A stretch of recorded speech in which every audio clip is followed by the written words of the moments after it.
प्यारे दोस्तों, आज हम बात करेंगे कि रमजान के महीने में गरीब बच्चों पर क्या गुजरी। जो बच्चे एक वक्त का खाना खाने के लिए भी तरस रहे थे, जिनके पास इफ्तारी के खाने के लिए एक वक्त का खाना भी नहीं था। यह वीडियो देखकर आपकी भी आंखों में आंसू आ जाएंगे। आप इस वीडियो को लाइक करें या ना करें, लेकिन इस वीडियो को आखिर तक जरूर देखिएगा।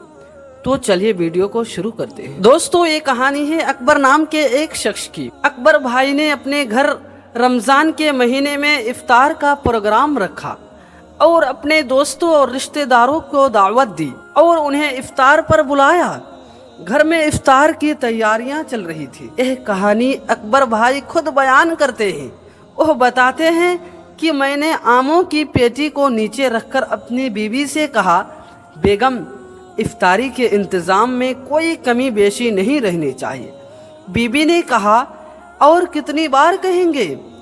क्या पहले कभी कोई कमी बेशी रही है जो इतनी ताकीद कर रहे हैं? पिछली बार सब कुछ इतना अच्छा बनाया था कि आज तक आपकी तारीफ ही करते हैं। तो मैंने कहा, हाँ, वो तो याद है, आज भी वैसे ही होनी चाहिए। तुम्हें तो पता है कि दोस्तों अहबाब हैं, तो ज़रा तुम्हारी भी इज्जत होगी और मेरी भी। बीबी ने शरबत की बोतल दूध में डालते हुए कहा, हाँ हाँ ठीक है, आप फिक्र ना करें, वैसे ही होगी। साथ ही साथ उसने कहा कि चिकन बिरयानी, मटन कढ़ाई, शोरबा, कबाब, पकौड़े, समोसे, यह सब कुछ तैयार हो चुका है। खजूरें भी मंगवा ली हैं, बस अब फल फ्रूट काटना बाकी है। आप जरा मेरी मदद कर देना, टाइम कम बचा है।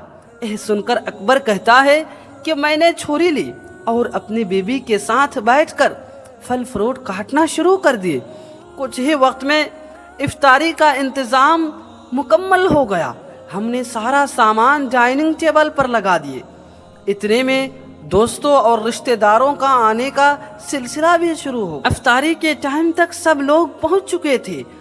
इफ्तार का वक्त तो होते ही सबने इफ्तारी की और खुशी खुशी खाना खाने लगे। इतने में मेरा एक दोस्त है जिनका नाम अब्दुल है, वह नवेद का मजाक उड़ाते हुए कहने लगा, अरे नवेद यार, थोड़ा कम ही खाना खा, ऐसा ना हो कि तुम्हें यहाँ से उठा कर ले जाना पड़े। यह बात सुनकर सब लोग हंस पड़े और हंसी मजे के साथ साथ लजीज खानों का मजा लेने लगे। जब सब लोग खाने से फ्री हो गए तो यह कहते हुए बाहर निकलने लगे, मैंने अपने हाथ धोने के लिए टंकी खोली। इतने में मेरे कानों में एक बच्चे की आवाज़ आई। बच्चे कह रहे थे, अम्मी, अब तो सब लोग तरावी की नमाज पढ़ रहे हैं और हमने अभी तक रोज़ा इफ्तारी भी नहीं किया, सहरी भी सिर्फ पानी से ही की थी। अकबर कहता है कि यह सुनकर मेरी आंखों के आगे अंधेरा छा गया। यह आवाज पड़ोसियों के 12 साल की बच्चे की थी। मैं जानना चाहता था कि दीवार से किसी के घर में बिना इजाजत झांकना गलत है, लेकिन फिर भी मैं दीवार से उनके घर में झांकने पर मजबूर हो गया। मैंने देखा कि एक बच्ची अपनी माँ के सिर पर खड़ी थी और उस माँ चारपाई पर सर झुकाए बैठी थी और उसे नजरें नहीं मिला पा रही। बाकी बच्चे अपनी बहन का सवाल सुनकर माँ के जवाब का इंतजार करने लगे। बच्ची बार बार खाने का मुतालबा कर रही थी, अपनी माँ से बार बार खाना मांग रही थी। अकबर बताता है कि मैं यह देखकर जैसे पत्थर का असा हो गया। उसकी माँ ने जब सर उठाया तो अचानक नजर मुझ पर पड़ गई। मैं दीवार पर खड़ा हुआ था, उसकी आंखें आंसुओं से भरी हुई। मुझ पर नजर पड़ते ही वह जबरदस्ती मुस्कुराई और चादर से आंसू पोंछते हुए कहने लगी, भाई आप कैसे हैं? यह लड़की बहुत जिद्दी है, अभी अभी खाना खाया है और अब फिर भी जिद कर रही है। अकबर कहता है कि यह झूठ बोल रही थी। शायद वह यह बात नहीं जानती थी कि मैंने बच्ची की बातें सुन ली है। मैं ये सोच रहा था कि जो मेरे दोस्त इफ्तारी करते वक्त बार बार खाने की तारीफ कर रहे थे और एक दूसरे से कह रहे थे कि भाई कम खाओ वगैरह वगैरह, वह सब बातें जब उन्होंने सुनी होगी तो उन पर क्या बीती होगी। मैं सब कुछ देख ही रहा था और सोच ही रहा था, इतने में पता नहीं मेरी बीवी कब मेरे पास आकर खड़ी हो गई। मैंने अपने आप को बड़ी मुश्किल से नॉर्मल किया और बिजली से तेजी भी बाहर की तरफ लपका और बीबी कहने लगी, अरे अरे कहाँ जा रही है, क्या हुआ है, सब खैरियत तो है, आराम से जाइए, आखिर क्या हुआ है। बीबी सवाल पर सवाल कर रही थी और मैं उसके बगैर किसी सवाल का जवाब दिए बाजार की तरफ चल दिया। मैंने वहाँ से हर वो चीज़ खरीदी जो मैंने अफ्तारी में खाई और उसे लेकर वापस चल दिया।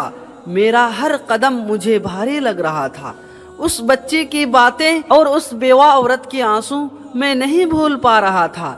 घर पहुंचने में तकरीबन आधा घंटा लगता था, लेकिन मैं तेजी से तकरीबन 10 मिनट में ही पहुंच गया और आकर दरवाजे पर दस्तक दी तो उस बच्चे ने दरवाजा खोला।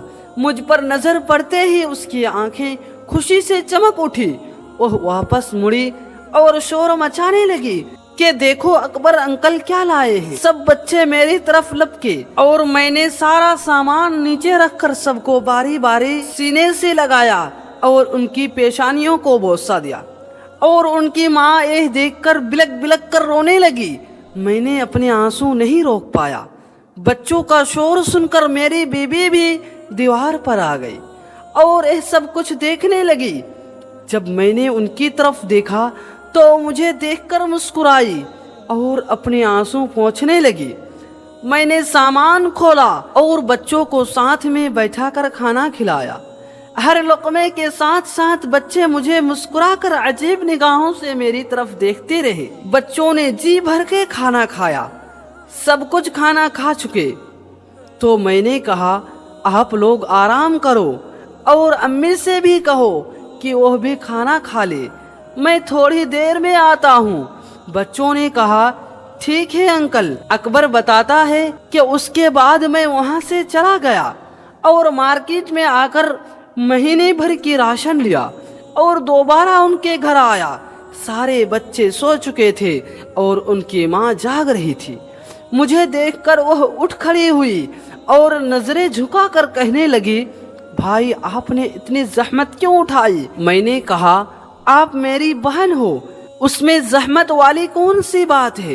यह कहकर मैंने सामान एक तरफ रखना शुरू कर दिया।